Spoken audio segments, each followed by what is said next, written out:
Bienvenidos a Acompañados, un espacio dedicado a las familias que estudian junto con sus hijos la palabra de Dios. Es muy feo cuando uno empieza a sentir hambre. De hecho, podemos estar comiendo a veces entre comiditas. Pero esta ocasión vamos a ver cómo el pueblo de Dios sufre por un largo periodo lo que era el no poder tener alimento. Vamos a ver qué es lo que resuelve el rey David.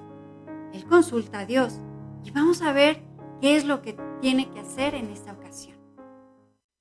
El día de hoy estaremos meditando sobre el segundo libro de Samuel, capítulo 21. Y antes de iniciar, quiero hacerte una pregunta.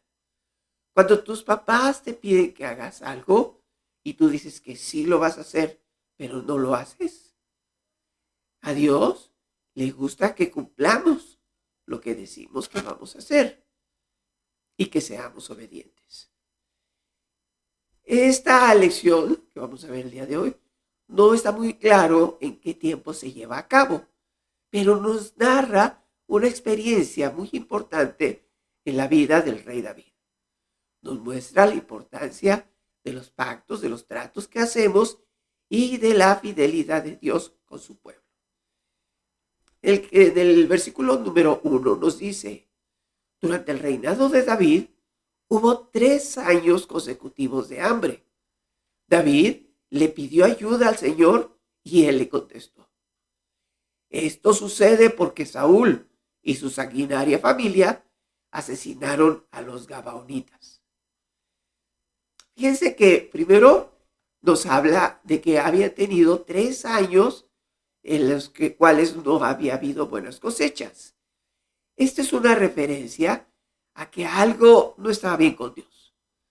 Dios había dicho que Él iba a generar estas situaciones de hambre cuando hubiera pecado en el pueblo de Israel.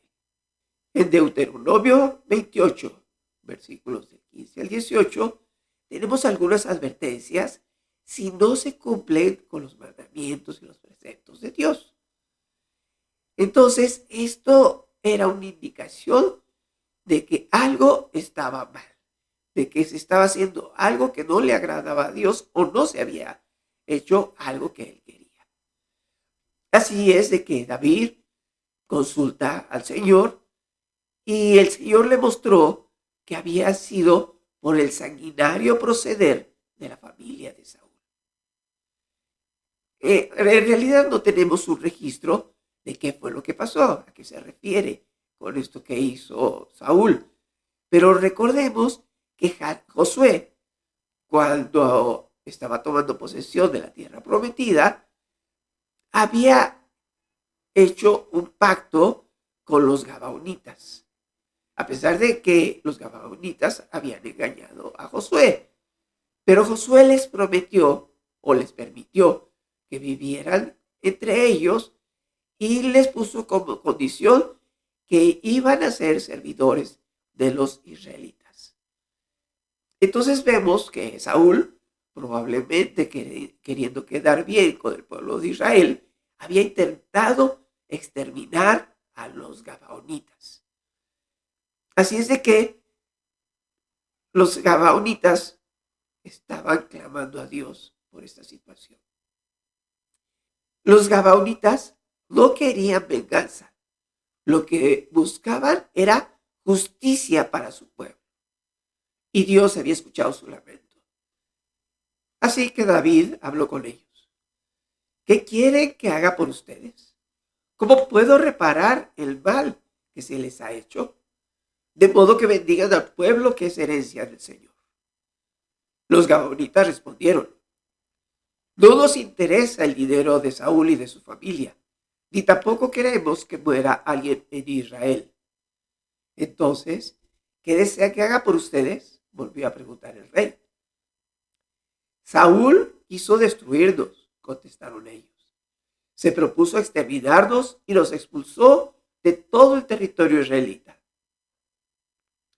Por eso, pedimos que se nos entreguen 7 de los descendientes de Saúl, a quien el Señor escogió, para colgarlos en presencia del Señor en Gibeá de Saúl. Se los entregaré, le respondió el rey.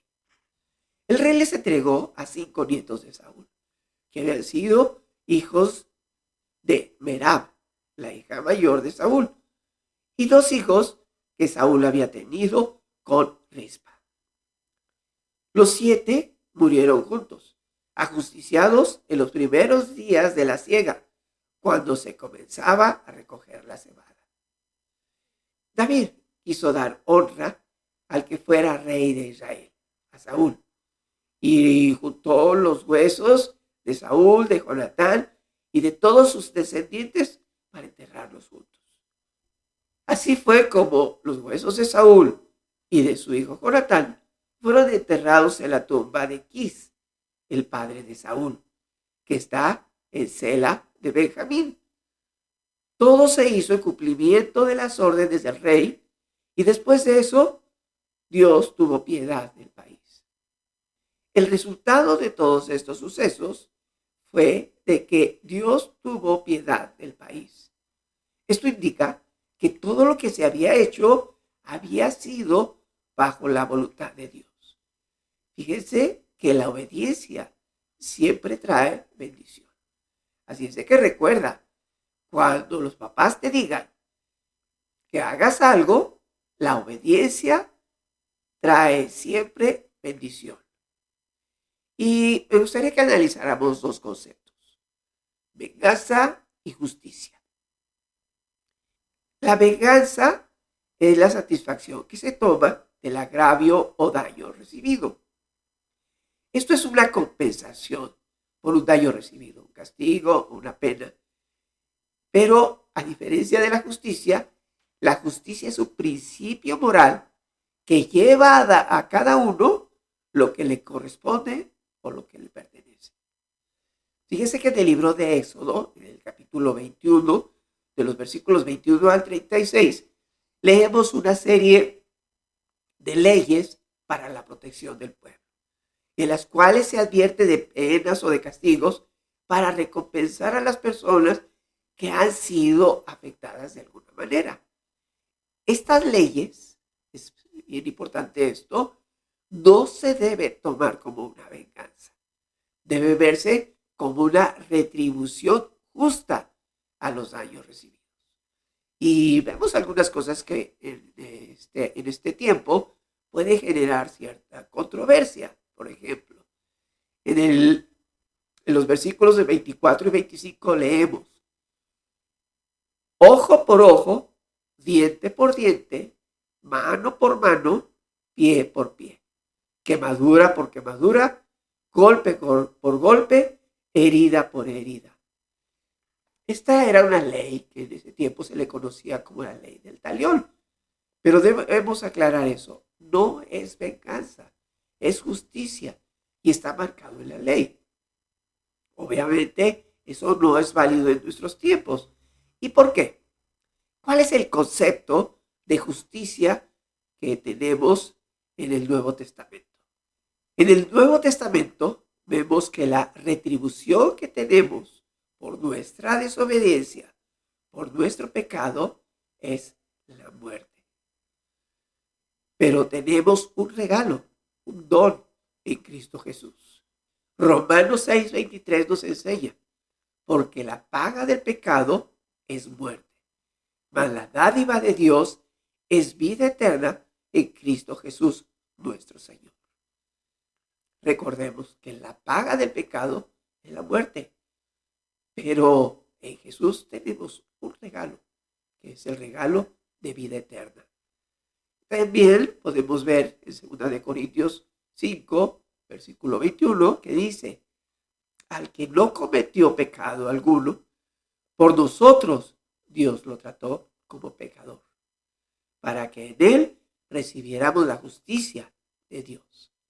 Entonces vemos que Jesucristo recibió lo que nosotros merecíamos para poder presentarnos delante de Dios justos.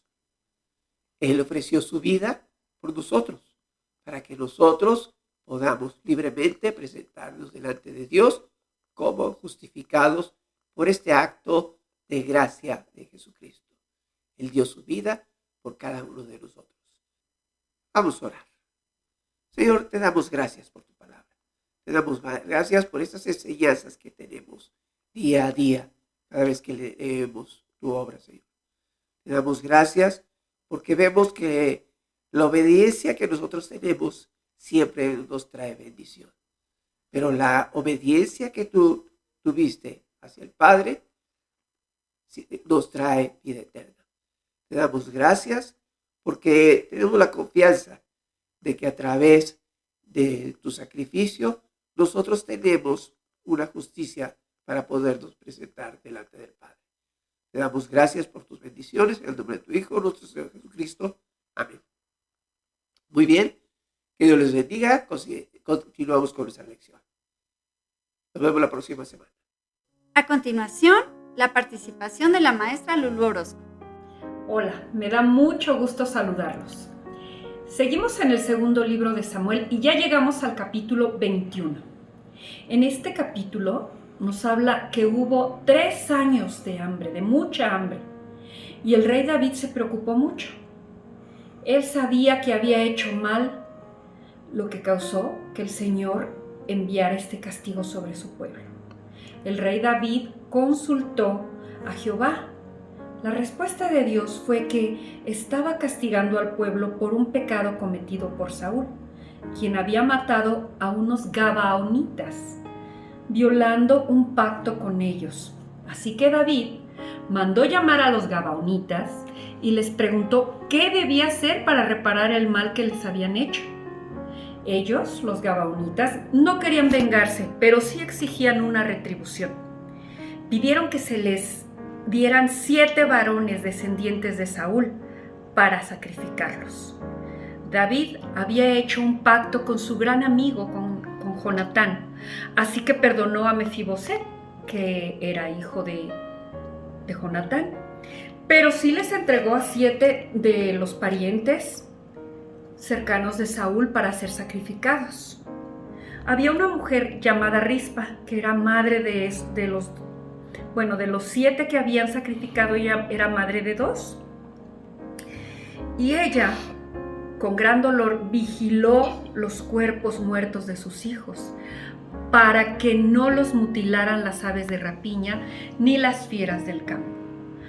Allí se quedó hasta el primer aguacero después de la cosecha de cebada que se hacía en el mes de abril.